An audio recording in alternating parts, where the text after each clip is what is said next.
செஞ்சிட்டு இருக்காங்க, போய்கிட்டே இருக்காங்க. போகும்போது யுத்தம் செஞ்சு எல்லா தேசத்தையும் அவங்க கைப்பற்றிடுறாங்க.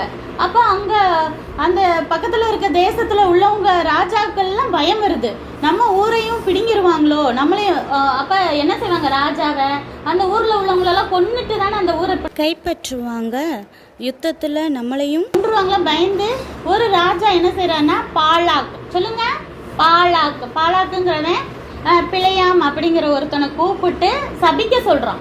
அப்ப அவன் யாருன்னா தீர்க்கதரிசி தான், ஆனா தேவனுடைய பிள்ளை கிடையாது. ஆனா தேவனை பத்தி அவருக்கு தெரியும், தேவன்கிட்ட பேசுவாரு, எல்லாம் செய்வாரு. தேவன் வந்து நீ அங்க போனா நான் என்ன சொல்றேனோ அதை மட்டும்தான் சொல்லணும், நீ அவங்கள சபிக்க கூடாது, ஏன்னா இஸ்ரேல் ஜனங்கள் ஏன் ஜனங்கள் அப்படின்னு சொல்றாரு. ஆனா அதே போல அவரும் அங்க போய் என்ன செய்யறாரு, பிழையாம்ங்கிறவரும் இஸ்ரேல் ஜனங்களை வந்துட்டு சபிக்க மாட்டாரு. தேவன் என்ன சொல்றாரோ ஆசீர்வதிப்பாரு. உடனே பாலாக்குங்கிற ராஜாவுக்கு கோவம் வந்துடும்.